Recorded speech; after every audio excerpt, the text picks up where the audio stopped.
Bueno, arratsaldeon danoi, eta ongi etorriak.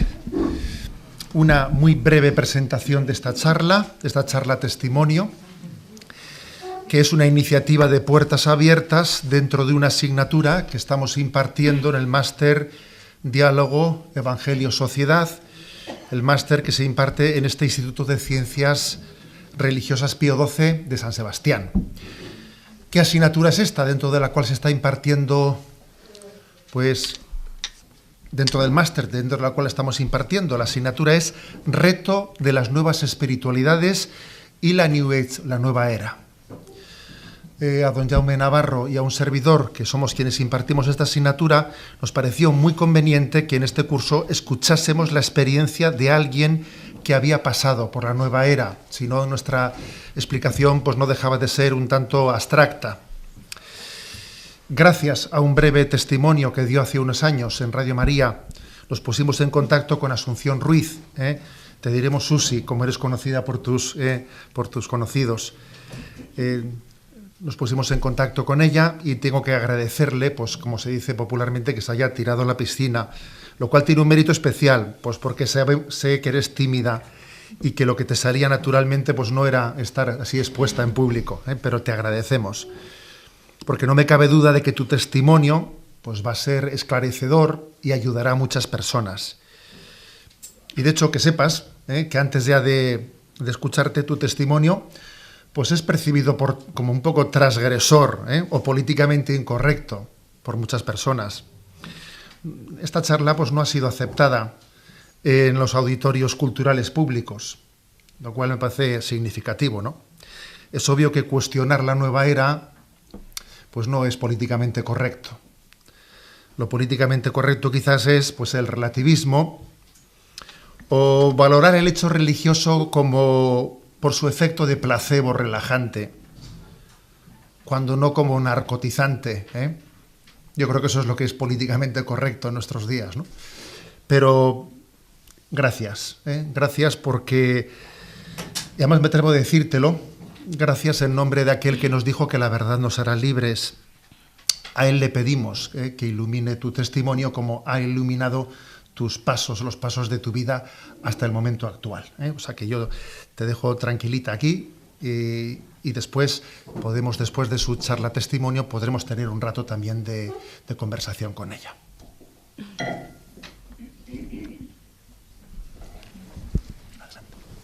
Hola, buenas tardes a todos. Bueno, he traído un pequeño guión porque es la primera vez que voy a hablar en público y estoy un poco nerviosa. Y así, pues si me pierdo en algún momento, porque no quiero que se me olvide nada de lo que os quiero contar. Bueno, yo nací en Tarrasa y a la edad de 5 años mi familia se trasladó a vivir a Valencia, que es donde actualmente resido. Crecí en un ambiente familiar y social en el que la religión no estaba presente. Mis padres me bautizaron y recibí también la primera comunión, pero más...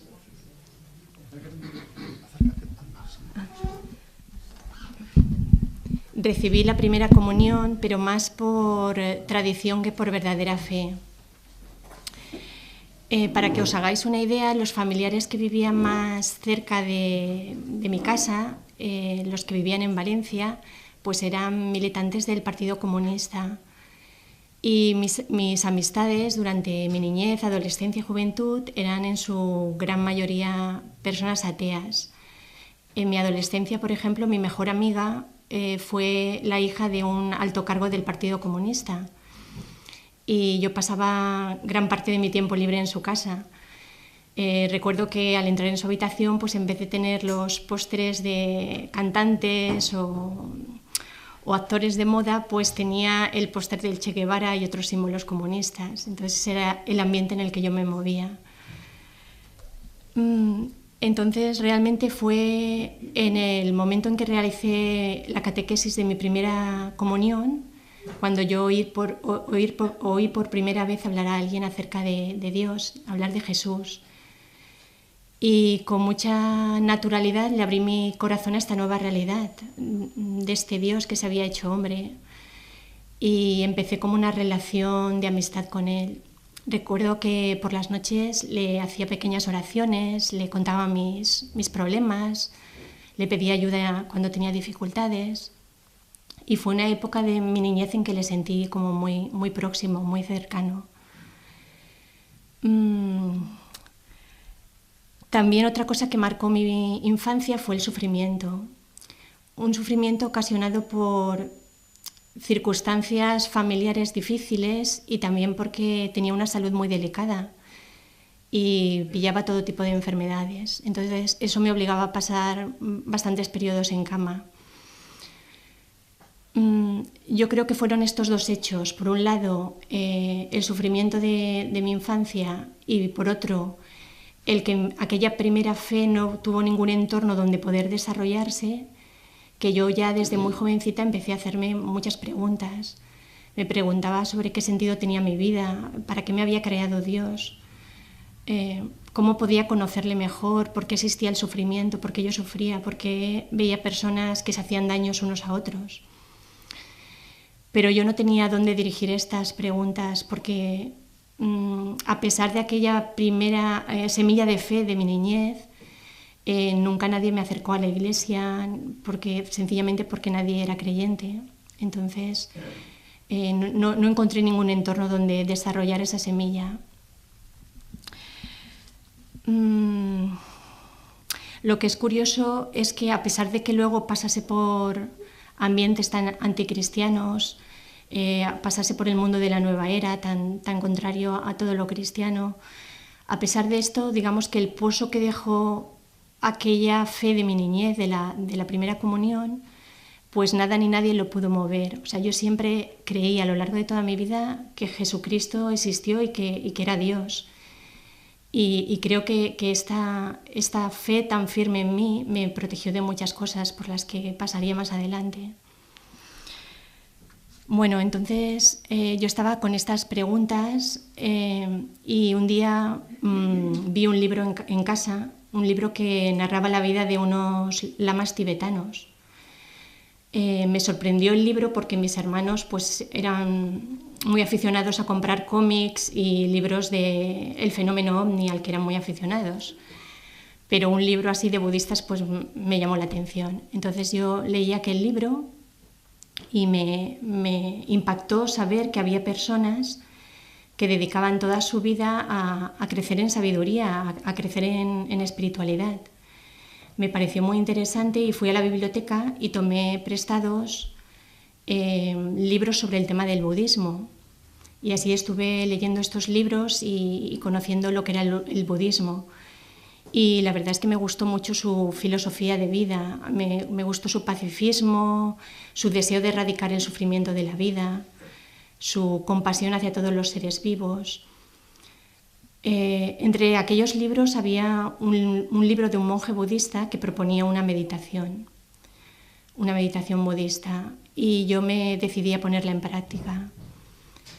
Estuve practicando aquella meditación que en sí era muy sencilla, tan solo requería tener perseverancia, y al cabo de algún tiempo empecé a ver logros. Sentía que silencio interior, sentía que se quitaban mis pensamientos durante estas meditaciones. Incluso en un par de ocasiones sentí como que los límites físicos de mi cuerpo desaparecían y me hacía una con todo. Tenía como mucha facilidad para este tipo de meditación. Pero llegó un momento en que, a pesar de que la experiencia de la meditación budista era muy agradable y me procuraba bienestar y me sentía bien, llegó un momento en que el budismo se me quedó pequeño porque no conseguía saciar ese anhelo que yo tenía de conocer a Dios y tener una relación personal con Él. Y esto era imposible conseguirlo en el budismo porque el budismo no cree en Dios. En realidad, para la práctica de su práctica religiosa, pues el hecho de que Dios exista o no es irrelevante. Entonces, digamos que lo que ellos me ofrecían es que a través de esas meditaciones yo iba a alcanzar el nirvana, un estado en el que mi alma terminaría con ese ciclo de vidas y muertes que es la reencarnación y llegaría a un estado de felicidad suprema en el que mi alma se disolvería y perdería su individualidad. Pero en ningún momento se mencionaba a Dios y a mí esto no me llenaba, no me saciaba. El siguiente paso que di en esta búsqueda mía de encontrar respuestas fue en el mundo de la astrología. Al centro donde yo estudiaba vino un profesor nuevo de física y química y al finalizar su primer día de clase nos dijo que él era astrólogo, que pertenecía a la Escuela Valenciana de Astrología y nos dijo que iba a impartir un curso de astrología y nos invitó a participar en ese curso. Nos dijo que la astrología iba a ayudarnos a conocernos a nosotros mismos y nos iba a dar unas herramientas para poder afrontar las cosas que nos iban a pasar en el futuro. A mí me pareció interesante y me apunté a aquel curso. Hice este curso que duraba 3 meses y después de este curso hice otros, también en la Escuela Valenciana de Astrología, hasta un total de 2 años de formación. Al final ya era capaz de hacer cartas astrales, de interpretarlas, pero no se cumplieron las promesas de aquel profesor mío de física y química, porque yo miraba mi carta astral y a mí me parecía que mi carta astral era más una presión que otra cosa, porque veía aquellas influencias planetarias que marcaban mi personalidad, que marcaban las cosas que me iban a pasar en el futuro. Y muchas veces que vaticinaban cosas que no eran muy buenas. Entonces, pues a mí aquello me acabó pareciendo como algo que era más motivo de angustia y preocupación que de conocimiento o de ayuda.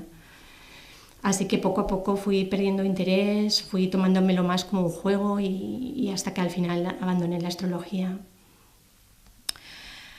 Entonces seguí unos años viviendo con normalidad, como cualquier chica de mi edad, pero siempre con un sentimiento de vacío interior.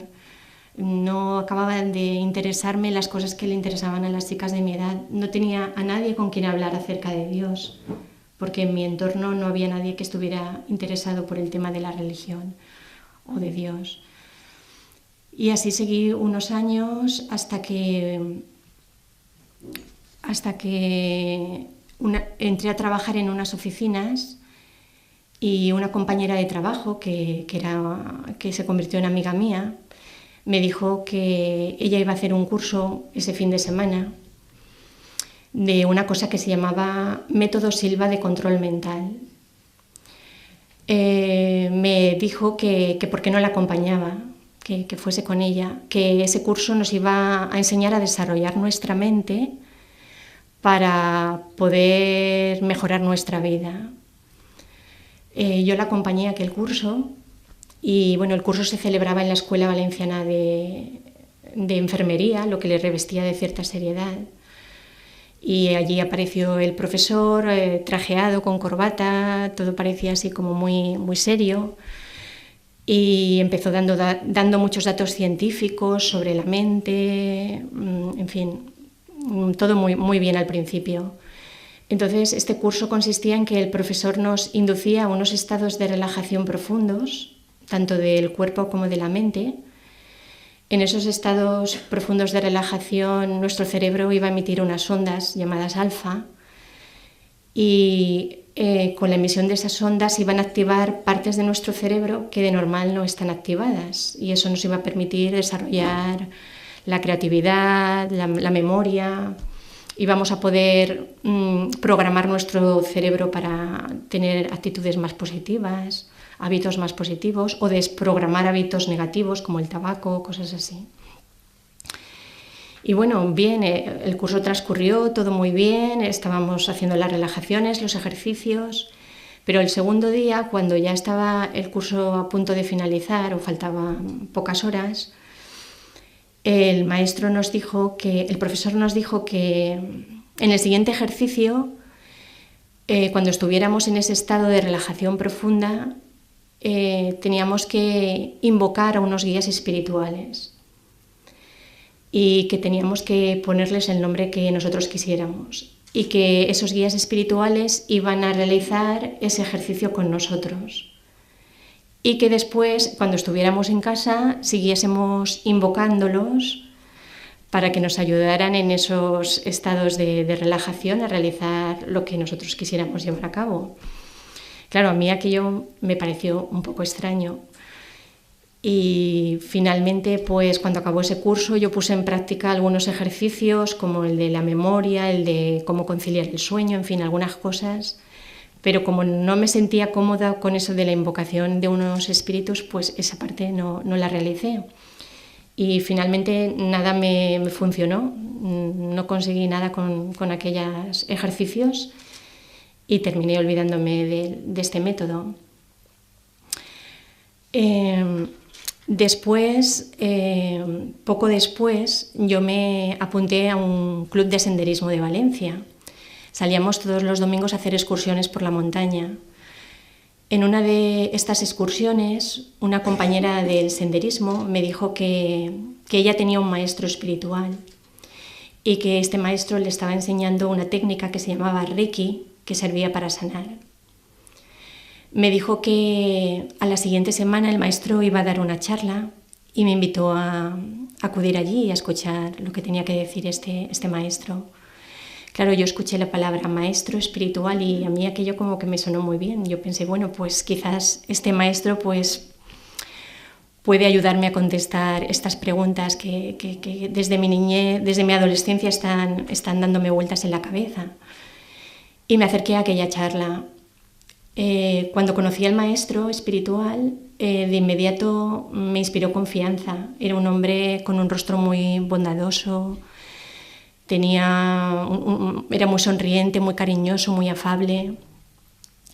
Y la verdad es que en aquella charla dijo cosas muy bonitas, utilizaba un lenguaje muy cristiano, incluso nos dijo que él iba a menudo a misa. Entonces nos explicó lo que era el Reiki. El Reiki era una técnica muy sencilla, consistía en sanar a través de la imposición de manos. El que imponía las manos no era el que sanaba, tan solo era un canal a través del cual la energía universal, que estaba disponible para todos nosotros, llegaba, alcanzaba a la persona enferma y realizaba su curación. También nos dijo que el Reiki era compatible con cualquier creencia, que el que fuese cristiano que invocase al Espíritu Santo, el que fuese musulmán Alá, el que fuese ateo que invocase a la energía universal, que eso no importaba. El curso que él ofrecía del primer nivel de Reiki, porque en el Reiki hay 3 niveles, está el que te permite sanar a nivel físico, a nivel espiritual y luego el tercer nivel que te permite sanar a nivel espiritual. Entonces aquel primer nivel era para la sanación física. Entonces tú, si te apuntabas a ese curso, pues ibas a recibir la iniciación del maestro que te iba a permitir ser canal. Y además te iba a dar unas palabras, unos símbolos que tú tenías que pronunciar y son los que te iban a permitir que esa energía a través tuyo llegara a la persona enferma. Bueno, yo me apunté a aquel curso y realmente yo sentí que allí pasaban cosas. Yo sentí de un modo sensible esa supuesta energía que pasaba a través de mí. Yo sentía una sensación de bienestar y de calor cuando alguien me daba el Reiki. Y entonces pues estas sensaciones físicas me ayudaron a convencerme de que aquello era verdad. Y así empecé a frecuentar la casa del maestro todas las semanas para recibir sus enseñanzas, para dar y recibir Reiki. Y yo estaba en esas primeras semanas muy contenta. Pensaba que por fin había encontrado como un camino espiritual y que a través de este maestro pues iba a tener una dirección, ¿no?, en mi vida. Y al poco tiempo recibí una llamada de la discípula del maestro.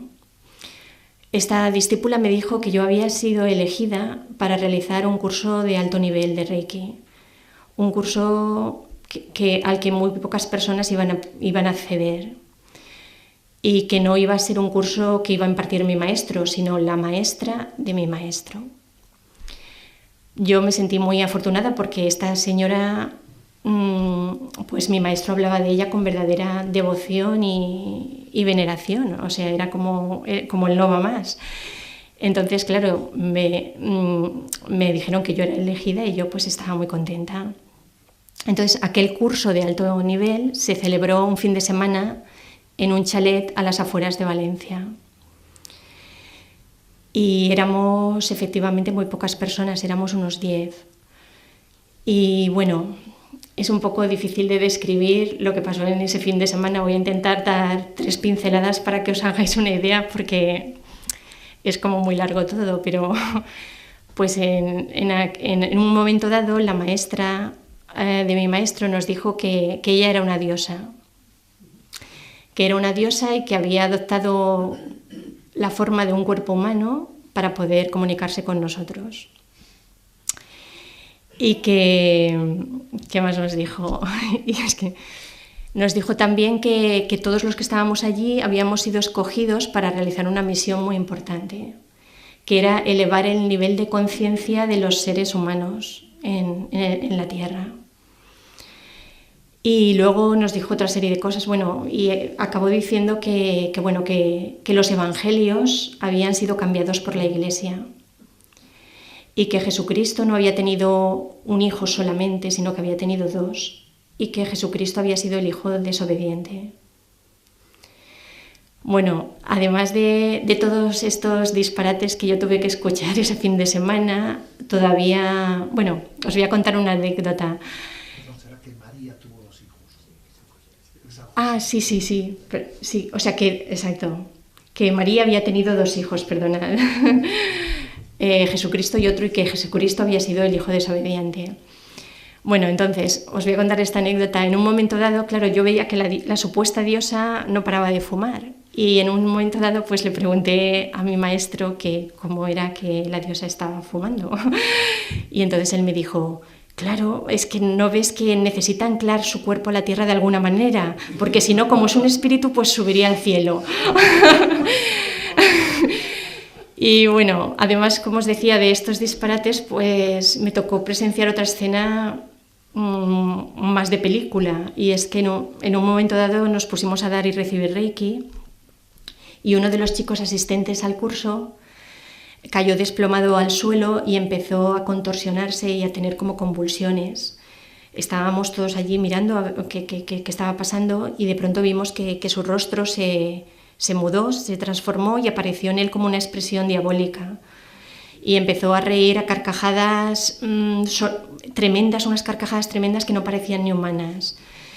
Y estábamos todos aterrados, estábamos que no nos podíamos ni mover del miedo que teníamos. Y entonces mi maestro y la maestra saltaron encima de su cuerpo, se sentaron encima de él, él seguía con contorsiones, con convulsiones, y dijeron unas palabras y el chico volvió a su estado normal.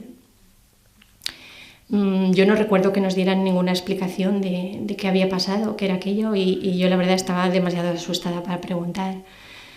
Entonces, pues terminó aquel curso, yo volví a casa y yo estaba en estado de shock, porque todo lo que había visto y oído en ese fin de semana rompía los esquemas acerca de quién era mi maestro y qué era lo que enseñaba. O sea, yo estaba en shock.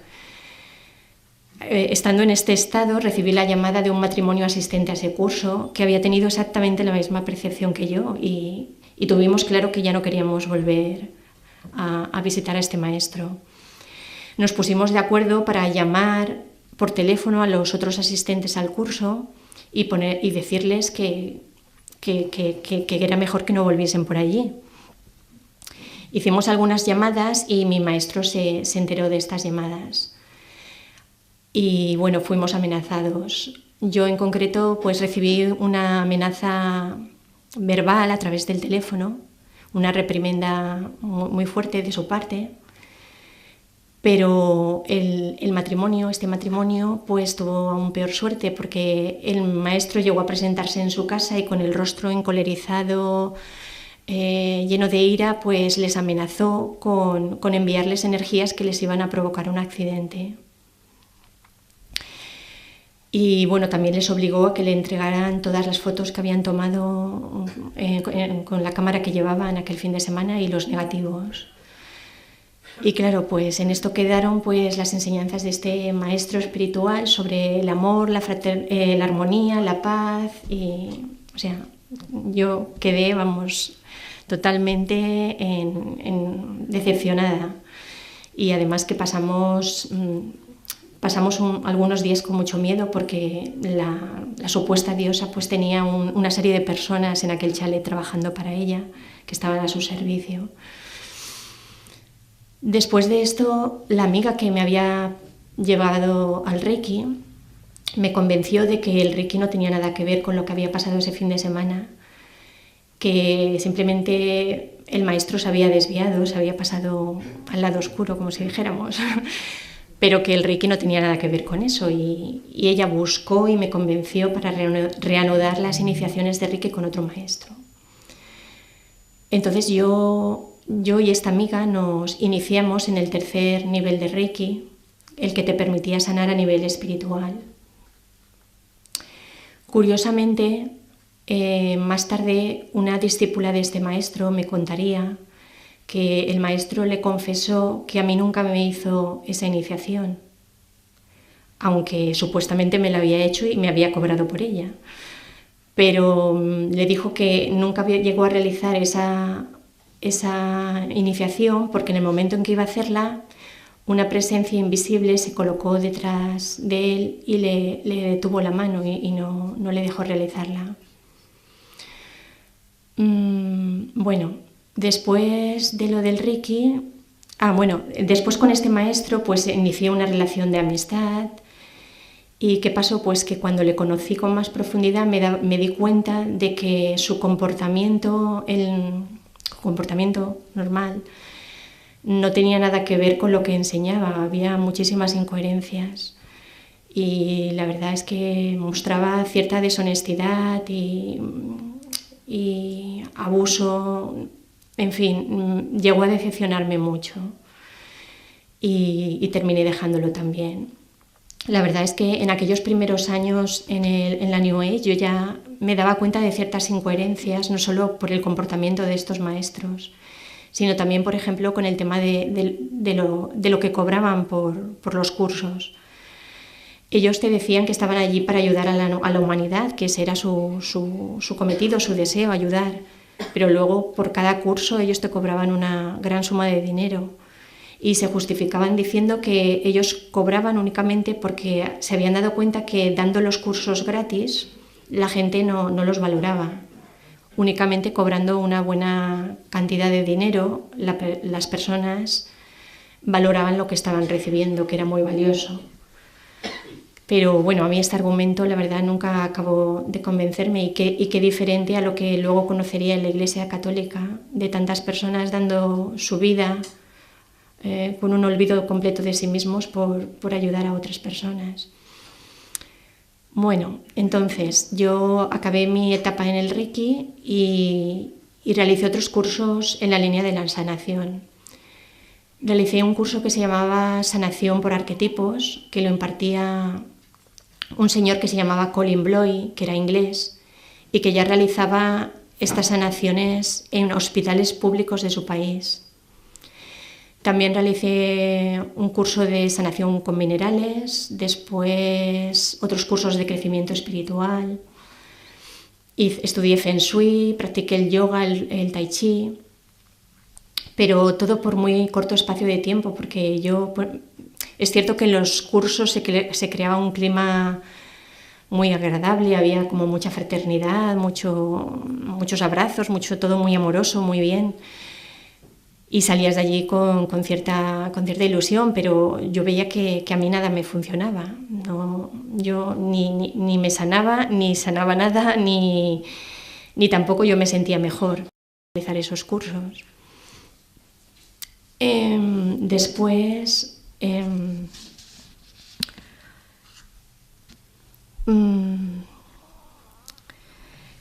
entonces, ¿qué es lo que yo percibí, por ejemplo, durante mi paso por todo este mundo de la New Age? A lo mejor no lo percibí en ese momento en que yo estaba allí, pero sí que lo pude percibir cuando me distancié un poco y podía ver con más claridad. Por un lado, los efectos negativos que dejó en mí mi paso por la nueva era fueron, por un lado, que creció mi egoísmo, mi egocentrismo. Mi madre era una mujer muy, muy humilde, muy sencilla, muy austera, y me había educado en esos valores. Pero yo durante mi paso por la nueva era pues fui haciéndome como más vanidosa. Recuerdo que empecé a gastar mucho dinero en ropa, en productos de belleza, en cosas así, en comidas, en cenas. Porque en la nueva era pues no paran de decirte que tú eres, bueno, divino, que tú te lo mereces todo, que debes de buscar tu propio bienestar, que debes de disfrutar de los placeres de la vida. Porque Dios lo que quiere es que tú seas feliz y que disfrutes y que tú eres maravilloso y eres muy especial y tienes muchos poderes para cambiar tu realidad. Entonces todos estos mensajes repetidos, muchas veces así de una forma camuflada, pues llegan un poco a hacerte creer que eres realmente especial. Y también notaba que yo aceptaba cada vez peor las críticas, que quería llevar la razón en las conversaciones. También me fui alejando un poco de mi familia.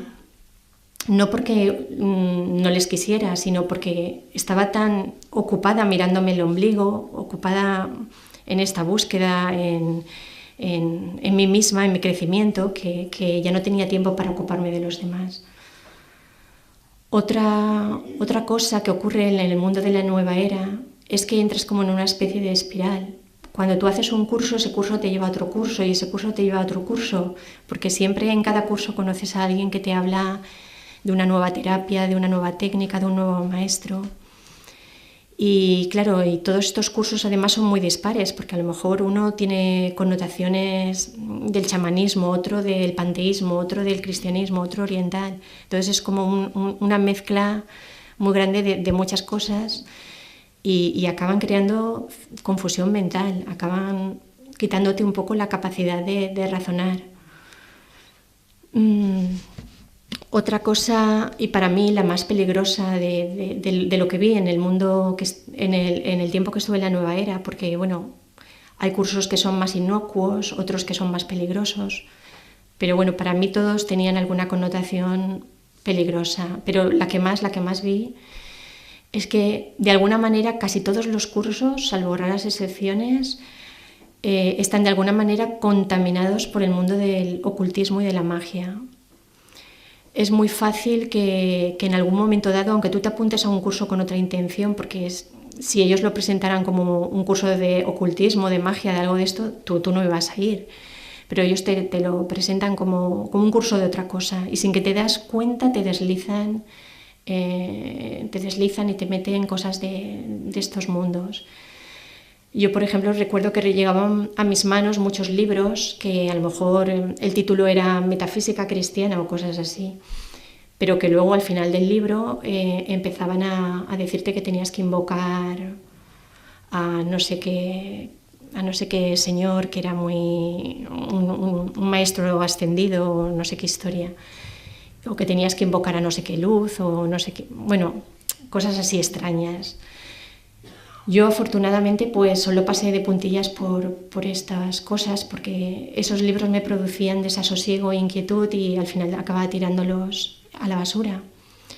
Pero sí que sé de algunas personas, por ejemplo el mejor amigo de un sobrino mío que por entrar en estos mundos pues ha acabado en un psiquiátrico.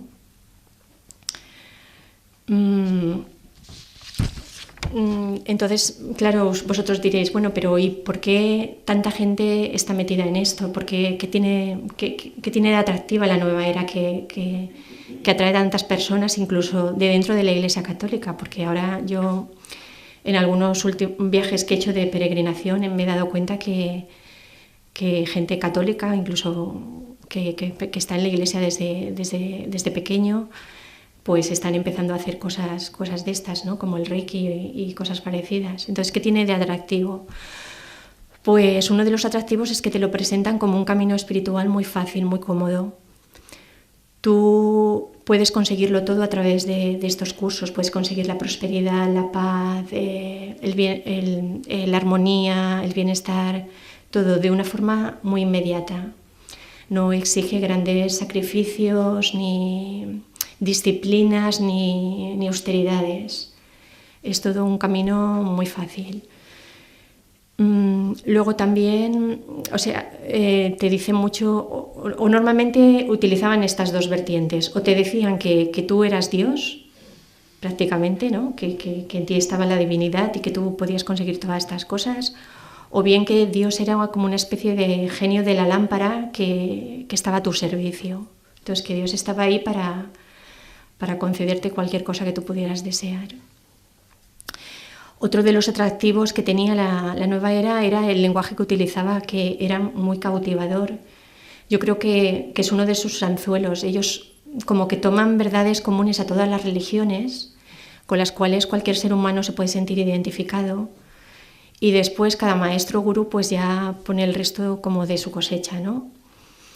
Y entonces utilizan muchos cursos, por ejemplo, citas del Evangelio, mencionan mucho a Jesucristo, incluso al Espíritu Santo.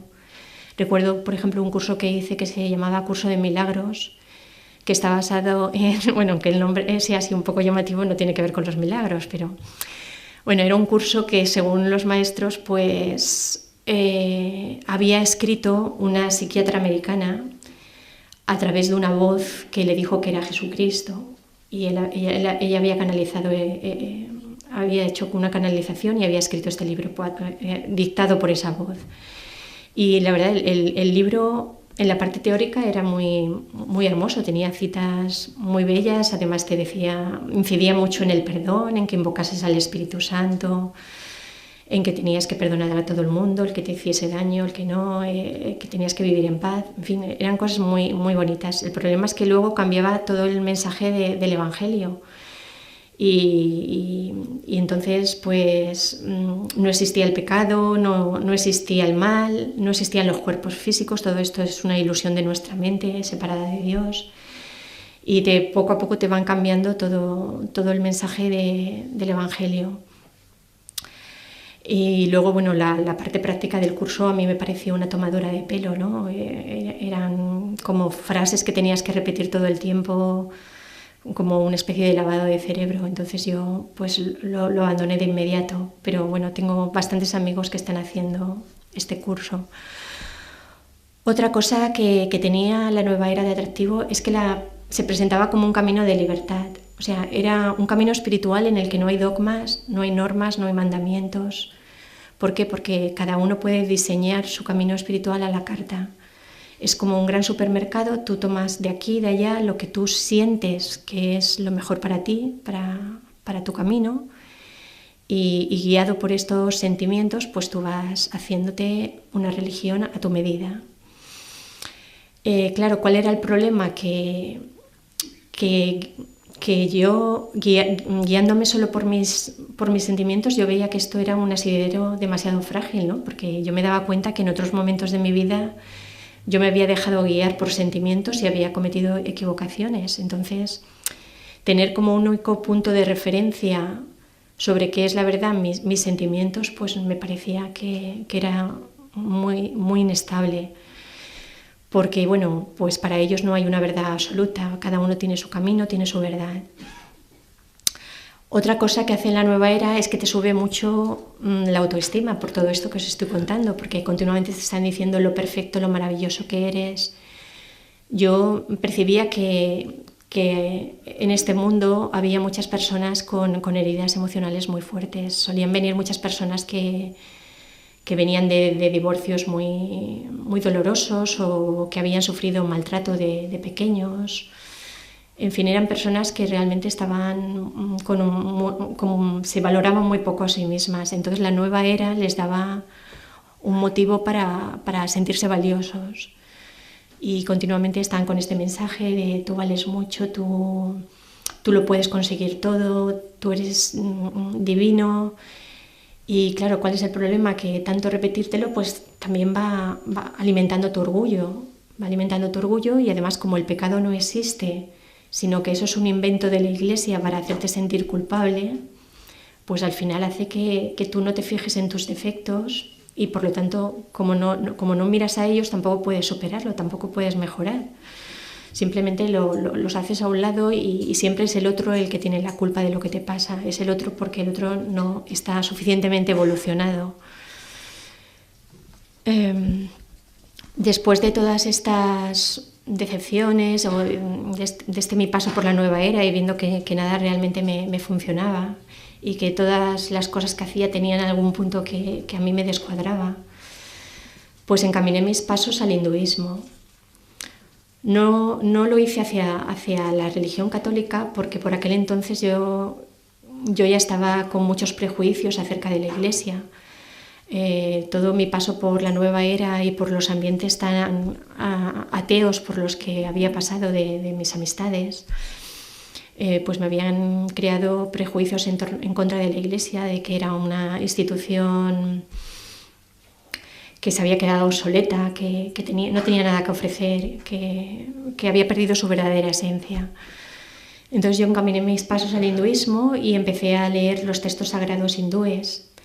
Leí el Bhagavad Gita, otras cosas, leí a un gran maestro hindú que se llamaba Ramana Maharshi y la verdad me gustaron mucho estas lecturas y pensé que por fin había encontrado una fuente fiable.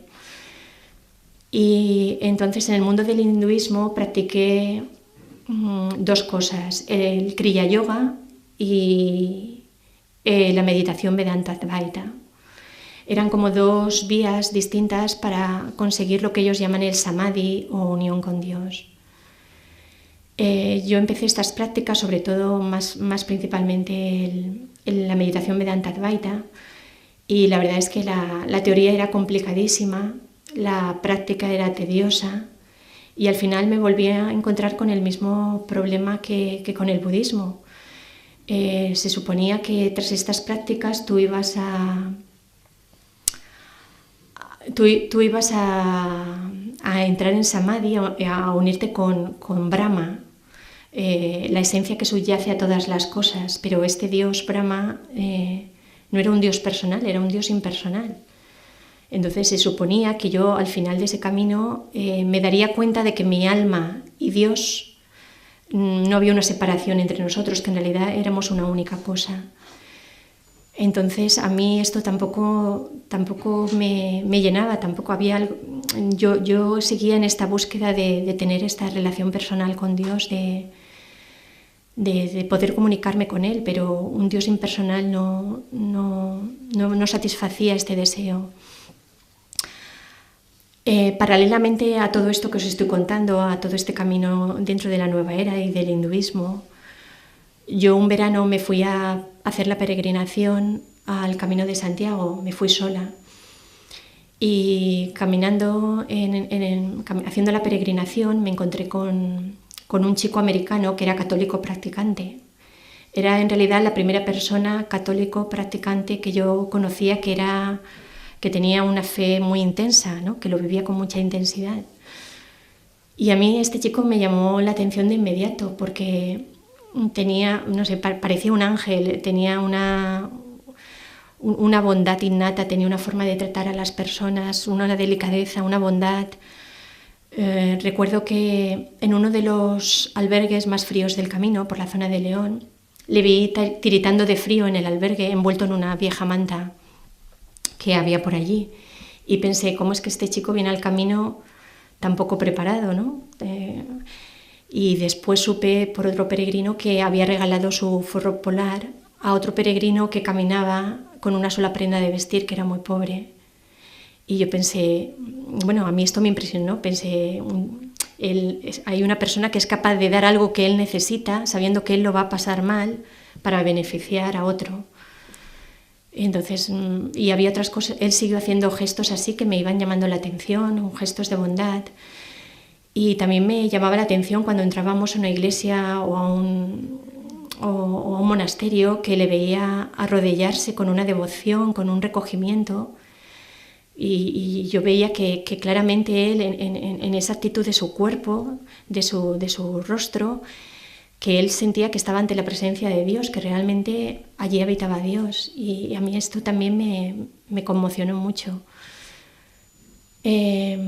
Terminamos el Camino de Santiago y entre nosotros creció una amistad.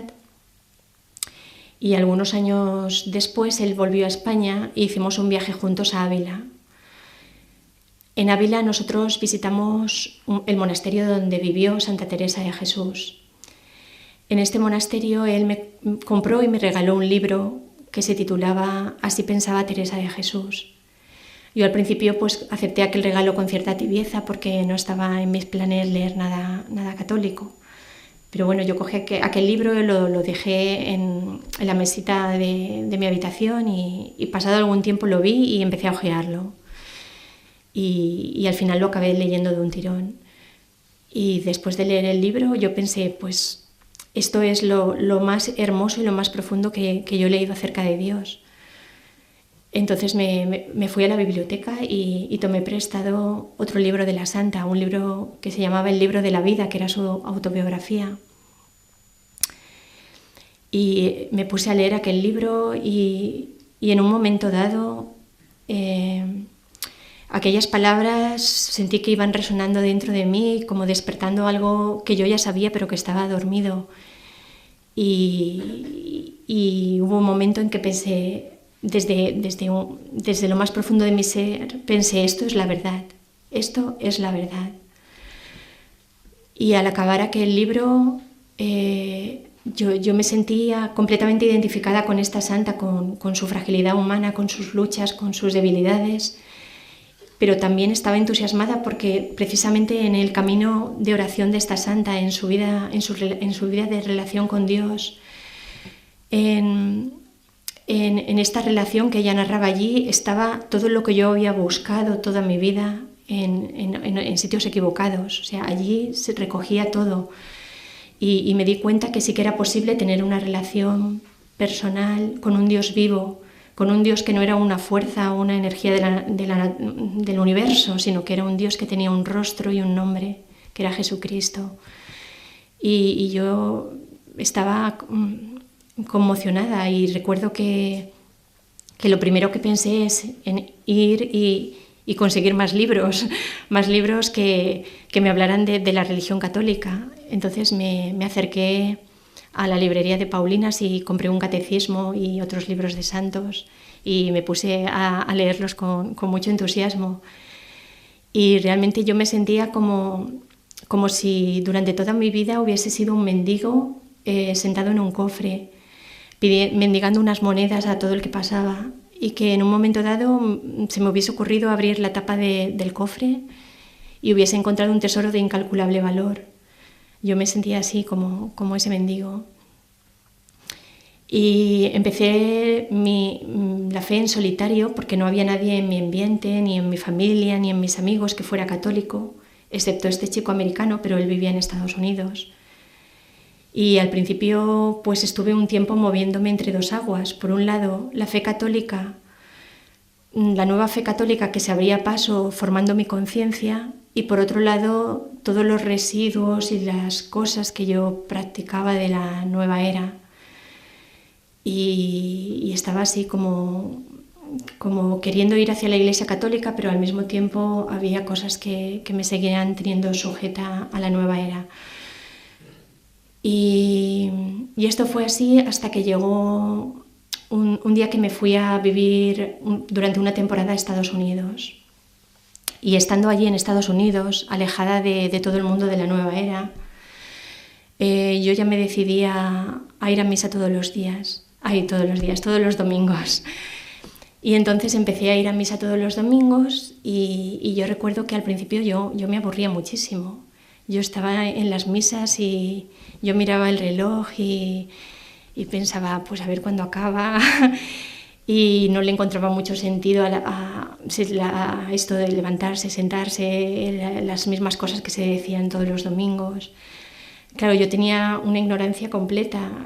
Yo no sabía lo que era el misterio de la transustanciación, no sabía lo que era un sagrario incluso. Y yo estaba allí domingo tras domingo y recuerdo que llegó un domingo en que yo me desperté y empecé a mirar con impaciencia el reloj a ver cuándo se hacía la hora de ir a misa. Y claro, yo me sorprendí y me dije, pero ¿por qué tengo ganas de ir a misa si yo allí me aburro? ¿Por qué tengo este deseo tan fuerte? Y comprendí que que algo había pasado dentro de mí, que a lo largo de todas estas misas yo había adquirido como una paz, una alegría, que no era la misma persona la que entraba a las misas que la que salía. Yo vi que yo ahí, escuchando la palabra de Dios, estando en aquel ambiente, estando con Jesús, algo se producía dentro de mí. Después de esto me decidí a hacer una confesión general. Recuerdo que tuve muchas resistencias, muchas. Yo al principio, cuando estaba estudiando todas estas cosas de la religión católica, sí, había muchas cosas que entendía y que eran como pequeñas piezas de un mosaico que yo iba colocando y me iban mostrando un paisaje que tenía una coherencia, una armonía, que era razonable lo que me proponía la Iglesia Católica.